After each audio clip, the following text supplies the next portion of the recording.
Por que nós sempre gostamos de colocar a culpa na alimentação? Seja em casos de hipertensão, de colesterol alto, de diabetes, de obesidade, tá? Em todas essas áreas, é uma tendência frequente das pessoas sempre considerarem que apenas a alimentação é o problema, tá? No dia a dia do consultório, essa frequência chama bastante atenção, porque muitas vezes eu percebo que a pessoa ela não está realmente interessada em descobrir o que está acontecendo. Ela está interessada em receber a explicação que ela gostaria, tá? Então, onde é que eu quero chegar? Esse tema de reflexão, ele é importante porque eu entendo assim, para enfrentar qualquer problema, eu tenho que entender o que está acontecendo, tá? Bom dia, Ana, tudo bem? Bem-vinda. Então eu preciso entender o que está acontecendo comigo e não escolher a melhor explicação para o que está acontecendo. O nome para isso é dissonância cognitiva. É quando eu escolho o melhor caminho para o entendimento. Eu tento embasar as minhas convicções de acordo com o que eu prefiro. Então, no dia a dia, eu vejo os pacientes sempre chegando que eles estão com problemas no nível de glicose, eles estão incomodados com o peso, eles perceberam que a pressão arterial descontrolou e logo em seguida essa pessoa começa a comentar sobre a própria alimentação. Tá? E o que eu quero discutir hoje é o porquê essa tendência é tão frequente, certo? Então vejam lá, no dia a dia, quando eu recebo os pacientes pela primeira ou segunda vez, nas primeiras consultas, e eu observo que a pressão está alta, a primeira resposta que eu recebo é: não, é porque eu vim correndo, ou porque eu me incomodei lá para achar vaga para estacionar. Então sempre eu recebo como resposta que a explicação é uma explicação corriqueira, eventual e passageira. A pessoa nunca considera que talvez o organismo dela esteja com algum problema de regulação. Então, é óbvio que a hipertensão ela complica nos casos em que a pessoa está mais estressada, onde ela está mais agitada porque está estressada, ou ela está agitada por algum outro problema, ou físico mesmo, porque realmente veio correndo. Isso tudo tem que ser levado em conta. Mas por que a gente tende a achar que sempre que é só esse o problema? Então a resposta para isso, a melhor forma da gente entender é fazendo uma analogia. Qual a analogia que eu costumo comentar? Se nós estamos numa estrada, dirigindo com o carro, e observamos em uma curva que o carro derrapa, ou que o pneu faz barulho, né, quando o pneu canta. O que é a primeira coisa que nós fazemos? Nós tentamos diminuir a velocidade. Tá? O que eu consigo entender dessa parte de colocar toda a culpa na alimentação é a gente começar a achar que todo o problema daquela derrapagem está na velocidade do carro. Então, como eu disse, é de se esperar que um carro numa velocidade excessiva tenha uma chance maior de derrapar. Mas se o pneu daquele carro ele não está em bom estado, a pessoa não precisa nem estar indo muito rápido.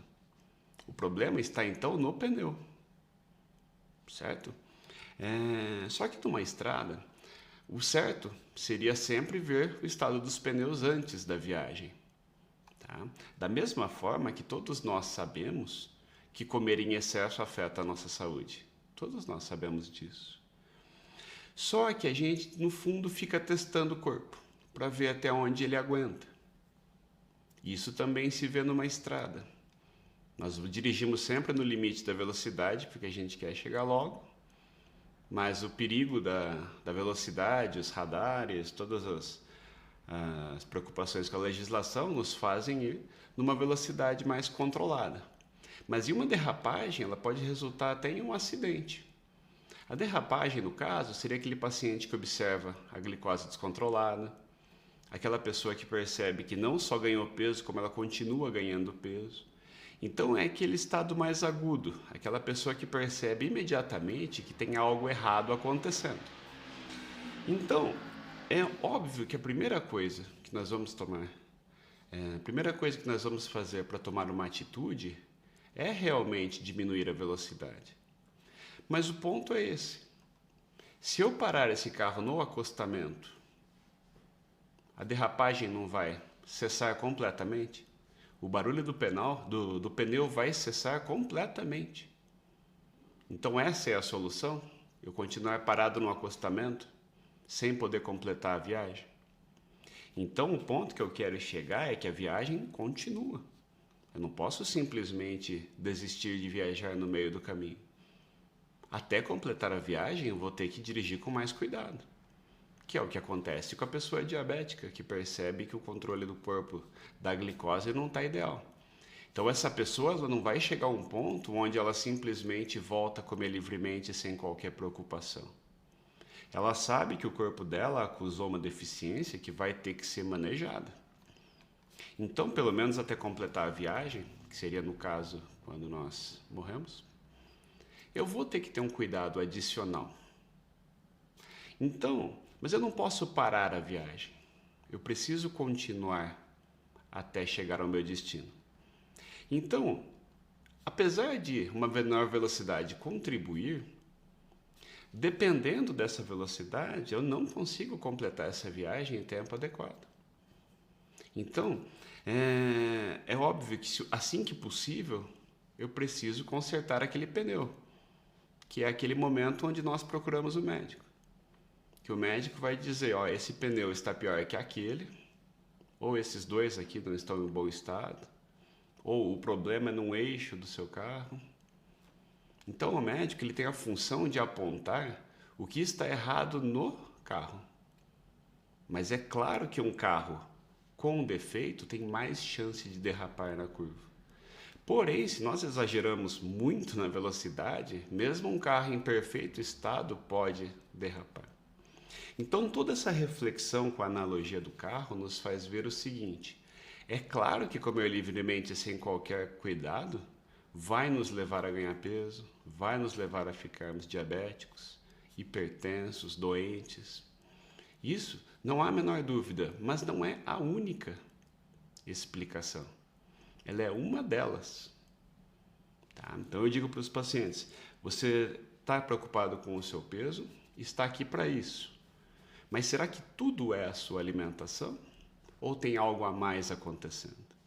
No caso da obesidade, é toda uma rede de regulação hormonal que foi deteriorada. Tanto é que o corpo entende que o peso máximo que nós atingimos agora deve ser buscado. Então, seria o chamado novo set point do peso. Então, o nosso organismo ele entende que o peso que nós já atingimos no passado é o ideal. E ele age sempre em termos de sobrevivência. Na verdade, como eu sempre enfatizo, a única coisa que o corpo faz é tentar trazer de volta para o peso máximo. Ele nem entende por que a gente insiste em querer reduzir o peso. Tanto é que ele fica cada vez mais refratário a cada nova tentativa. Lembrem, no episódio anterior, onde nós comentamos que cada tentativa de perda de peso e recuperação torna a nova tentativa mais difícil, afinal foi sacrificado um pouco de massa muscular naquele último processo. Por isso que é interessante sempre que nós aprendamos a lidar com a alimentação para sempre e pela última vez, que a gente nunca permita a recuperação do peso. A grande vitória no controle da obesidade é o controle do efeito sanfona. A perda de peso, o emagrecimento é obtido inclusive com dietas radicais, que na explicação de analogia com o carro seria parar o carro abruptamente. Sem a menor dúvida, nenhuma curva você vai derrapar com aquele carro, afinal ele está parado. Então será que a gente não deveria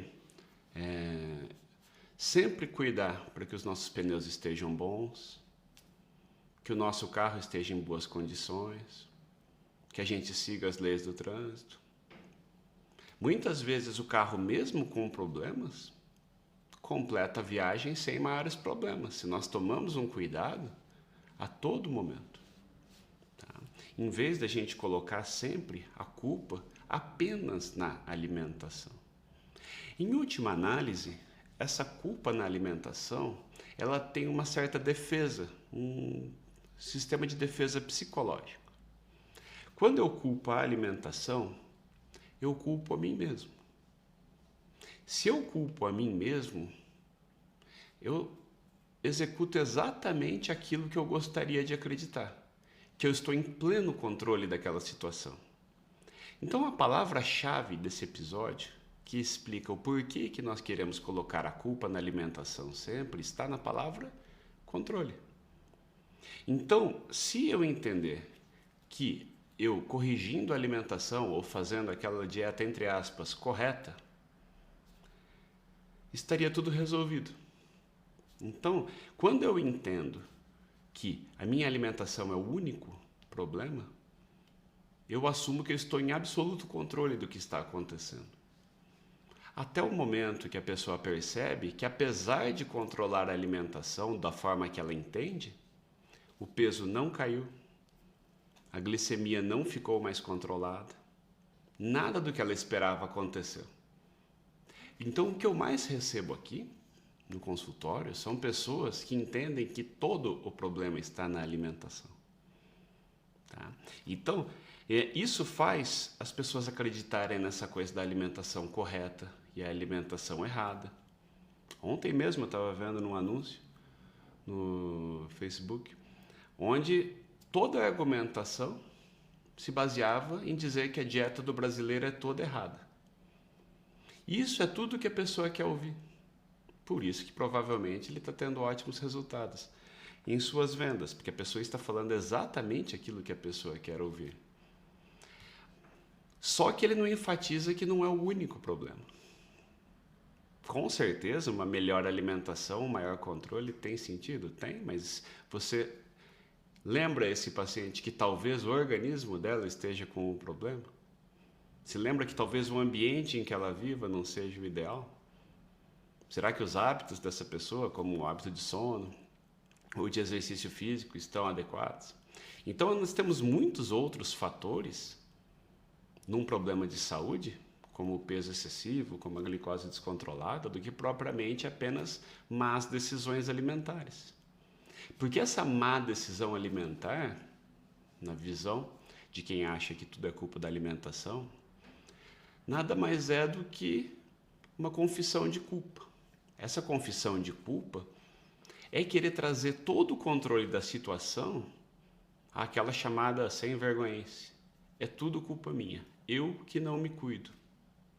Mas e aquela pessoa magra que come até mais que as pessoas que têm o peso descontrolado? Todos nós conhecemos pessoas muito magras que comem sem qualquer controle. Mas o peso dela está sendo automaticamente controlado pelos hormônios. Então ela nem se preocupa, porque o peso está sob controle. Então a impressão que todo mundo tem é que essa pessoa controla a alimentação, por isso ela é magra. Pelo contrário, ela é magra porque o sistema hormonal dela funciona. As pessoas que ganharam peso, foi o sistema hormonal dela que deteriorou. Porque qual é o normal? É comer livremente. É comer aquilo que nos mata a fome. É comer aquilo que nos mata a vontade. Então, de certa forma, só aquela pessoa que ganha peso, só aquela pessoa que tem o descontrole da glicose, da pressão, do nível de colesterol, só essa pessoa faz uma autoanálise da alimentação. E, no fundo, psicologicamente, ela torce que seja apenas a alimentação o problema. Assim, ela está em pleno controle dessa situação. Tá? Então, essa reflexão ela é interessante porque ela se aplica em outras situações também. Por exemplo, no medo de altura. Então, por que as pessoas têm medo de altura? Porque a gravidade é implacável. Então, se essa pessoa desequilibra em um lugar alto, a gravidade vai trazer ela para o chão. Ela sabe que ela pode até morrer. Então, seria esse desequilíbrio e perda do controle para a gravidade a explicação do medo da altura. Muitas vezes a pessoa está em plena segurança naquela altura, mas ela sabe que aquele elevador, se ele soltar o cabo, ela vai ficar à mercê da gravidade. E aí ela vai perder o controle sobre o seu corpo e pode até morrer. Então, quando é que a pessoa desenvolve medo de altura? Quando ela sente alguma instabilidade, quando aquele elevador faz algum barulho. Quando o avião, ele passa por uma turbulência. Então, o que indica isso? Pode ser que a partir daquele momento, o controle da situação seja perdido. Mesmo em um avião, se o piloto decide trocar o destino, ou se ele decide jogar o avião em direção a uma montanha, o que cabe aos passageiros? Apenas esperar pelo pior. Por quê? Porque em um avião as pessoas não têm controle do que está acontecendo. Então, o avião funcionando bem, o piloto ele consegue fazer o que ele quiser com aquele avião. Se o avião tem algum problema, ou se, por exemplo, ocorre um sequestro, a situação específica, todos aqueles passageiros, eles não podem simplesmente pular do avião, porque daí a pessoa pode morrer também. Então, muitos dos nossos medos são explicados dessa forma. Então, esses medos, eles estão associados à sensação de perda de controle. Ao entender que a alimentação é o único problema, eu nego todos os problemas hormonais que podem estar acontecendo, todos os hábitos de vida, como sono, exercício, que estejam inadequados, a influência de outros medicamentos naquele sintoma. Então eu recebo vários pacientes diabéticos que muitas vezes a explicação está naquela injeção de corticoide por problema ortopédico dela. Mas ela só se dá conta disso depois de comentar sobre toda a alimentação dela. Por quê? Porque no fundo ela torce que seja apenas a alimentação. Ela não gostaria de constatar que justamente o tratamento que levou essa pessoa a aliviar a dor, a controlar o problema ortopédico, está causando outro problema. Certo? Então, enfatizando que o nosso medo da perda de controle é uma defesa, então, psicológica. Outro exemplo é naquela pessoa que percebe uma pinta diferente na pele ou uma mancha e o dermatologista aponta que aquilo talvez seja um câncer. Não é óbvio que a gente vai tentar sempre achar que é apenas uma mancha de sol ou que você bateu em algum lugar a mão. Por quê? Porque a gente não quer acreditar que talvez seja uma situação muito além do nosso controle, que é o câncer. Então, percebam que toda nosso direcionamento de escolha do que está acontecendo, ela passa pela situação mais controlável possível. Se a gente voltando para os assuntos de carro, se eu pensar num acidente de carro, a gente quer, ao sair do carro, perceber que o carro estragou o mínimo possível.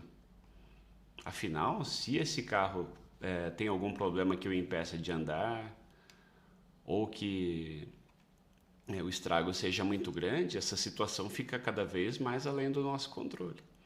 Até em situações mais extremas, que você observa que até os passageiros do carro podem ter até morrido naquele acidente. Que é a situação onde nós não temos absolutamente mais nenhum controle. E até por isso que as pessoas têm tanto medo da morte. Porque é uma situação realmente além do nosso controle depois que ela acontece. Então, esse medo da perda de controle faz as pessoas colocarem uma importância exagerada na alimentação. Assim que eu percebo que uma alimentação mais controlada, mais realista, mais pé no chão, ela é o caminho para eu conseguir sempre completar a viagem em segurança, eu pararia de restringir a explicação a apenas a alimentação. Então não há dúvida que o controle do peso ele depende absolutamente de controle alimentar. Mas toda vez que a gente entender que o problema está só ali, eu vou abrir mão da necessidade talvez de um medicamento para auxiliar, talvez de cirurgia bariátrica em casos mais graves, do uso de insulina injetável em casos mais graves. Tá? Eu vejo isso muito em diabetes com o aparelho de medição da glicemia capilar, que ele é quase uma obsessão dos pacientes. No fundo, o que está implícito ali? Que eu estou no controle do diabetes. Como? Vendo em que nível está. Mesmo que esteja 350 miligramas por decilitro a glicose, pelo menos eu sei quanto que está. E isso, de certa forma, alivia uma das angústias da pessoa, que é saber em que nível que está a glicose. Mas daí traz uma nova angústia, porque ela percebe que ela não está no controle daquela glicemia, mesmo tendo tomado determinado medicamento, mesmo tendo feito a alimentação mais perfeita em seu modo de ver. E aí ela vê que mesmo medindo, a glicemia ainda está alta. Será que então não é a dose da insulina que está fazendo falta? Será que essa pessoa ela não identificou a ação do corticoide naquela glicemia? Será que a qualidade do medicamento que ela não está usando, que ela está usando, está fazendo o serviço esperado? Então são tantos fatores envolvidos que você resumir todo o problema a uma alimentação, entre aspas, errada, é uma minimização perigosa. Nós sabemos que apenas comendo com cuidado, com planejamento, nós conseguimos o controle de inúmeras doenças, sem dúvida. Mas muitas vezes eu não consigo o controle melhorando a alimentação. Da mesma forma, é a visão que todas as pessoas têm atualmente dos medicamentos, até os mais modernos para a obesidade. A pessoa quer acreditar que o medicamento faz a pessoa perder peso. Mas o que está por trás? É só eu comprar o medicamento que o meu peso vai reduzir. Então vira uma mera questão de poder aquisitivo. Se essa solução fosse tão simples, será que alguém ainda faria dieta hoje em dia? Será que, inclusive eu, não estaríamos todos tomando o super medicamento que faz o peso reduzir? Então esse entendimento do que a gente prefere é o grande problema no entendimento de todos os problemas de saúde, na minha opinião. Nós queremos nos posicionar no maior controle possível. Até por isso que tanto que a gente tem medo de câncer. Porque é uma situação que obrigatoriamente eu vou ter que fazer um tratamento. Eu terei que seguir um protocolo. Eu não consigo controlar câncer absolutamente pela alimentação. Tá? E dentro da nossa área da endocrinologia, até muitos colegas, eles entendem que tudo é devido à alimentação, então eles até renegam um pouco esse tratamento. Falam, você não vai controlar nunca seu diabetes se você não cortar o pão ou cortar o refrigerante. Você nunca vai emagrecer se você continuar comendo massas. Então coloca alguns mantras até ali que fazem as pessoas tornarem quase que impossível o controle do peso. Tá? Então, resumindo a minha reflexão no episódio de hoje, é que a gente entenda a defesa psicológica, que é atribuir tudo à alimentação. A defesa psicológica de querer se sentir no controle a todo custo daquela situação. O que eu mais recebo atualmente são pessoas que estão indignadas de terem gastado uma grande soma de dinheiro com os novos medicamentos, indignadas porque o peso não reduziu. Eles só não foram avisados que no estudo desses medicamentos sempre consta uma dieta. E nesse caso, sim, a aderência à dieta será o segredo. Mas percebam que nesse caso aí a pessoa não coloca a culpa na alimentação. Mas ela preferiu entender que o medicamento seria a solução. E fica indignada quando percebe que o medicamento não perde quase nada do peso desejado. Certo? Aqui, veio o comentário do Lauro, que ele disse assim, que os exames sistemáticos ajudam a tomar ações mais rápidas e com menores consequências. Sem dúvida. Porém, o exame sistemático na monitorização da glicemia capilar, ela pode gerar até uma neurose. Porque aquela pessoa ela vai invariavelmente tomar novas atitudes a partir daquela medida. E aquela dose de insulina que ela aplicaria, ela fica insegura de aplicar. Aquela alimentação que já estava preparada, se eu meço a glicemia e vejo que está totalmente descontrolada, eu vou mudar a minha alimentação. Isso vai conferir uma oscilação tremenda do nível glicêmico e que, em última análise, é o que leva às lesões do diabetes. Então, às vezes, nem saber tanto o valor da glicose faz a pessoa se comprometer mais com o plano terapêutico. Ela segue mais à risca aquilo que foi orientado. Então, a medição frequente, assim como no caso da pesagem, leva a pessoa a tomar novas atitudes. Se ela tem uma festa naquela noite e ela pesa e vê que não perdeu peso, ela invariavelmente vai concluir que não está valendo a pena aquele esforço e vai comer livremente na festa. Se nesse mesmo dia ela pesar e ver que perdeu muito peso, ela vai entender como, da forma que ela prefere. Então há uma margem de segurança e eu posso comer livremente também. Por quê? Porque eu quero chegar à conclusão que hoje eu mereço comer livremente. Então a pesagem, a medição da glicemia capilar, como comentado no episódio prévio, ela pode até complicar o nosso tratamento. Eu vejo pessoas que medem a pressão 3, 4 vezes por dia, como se a mera medição fosse resolver o problema. Será que se a pessoa ela não tivesse uma atividade física regular e tomasse seu remédio prescrito corretamente, será que ela precisaria ficar monitorizando a pressão? Muitas vezes é a mesma pessoa que não toma o remédio. É aquela pessoa sedentária, aquela pessoa que faz exame só quando ela é cobrada pelo médico. Então, todas as reflexões, elas servem para quê? Para que a gente haja com inteligência para vencer os nossos problemas de saúde. Não da forma que a gente gostaria de vencer o problema. O importante, no final das contas, é ter o sucesso. E não apenas tornar confortável a visão que eu tenho daquele problema. Certo, gente? Então, assim, eu quero agradecer a presença de vocês hoje. Tá? Esse é um episódio que eu gostaria bastante de ter comentado, porque envolve muita reflexão. Gostaria que vocês pensassem nisso também. E na sexta-feira, nós faremos o último episódio dessa série, do podcast Resposta para Tudo. Já adiantando que eu estou muito agradecido pela presença de vocês, tá? Por tudo que esse projeto representa. Tá? Muitas pessoas dando retorno, dizendo que refletiram sobre cada um dos temas. Muitas pessoas me dizendo que ouviram todos os episódios, que eu fico muito grato. Tá? Porque talvez a gente precise rever a nossa visão sobre a obesidade mesmo.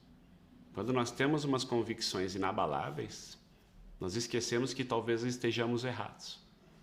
E isso nos faz nos manter no mesmo rumo. E é sempre importante considerar que talvez a gente não esteja totalmente certo em tudo na vida. Tá bom, gente? Então, agradecer mais uma vez a presença de vocês. Um grande abraço e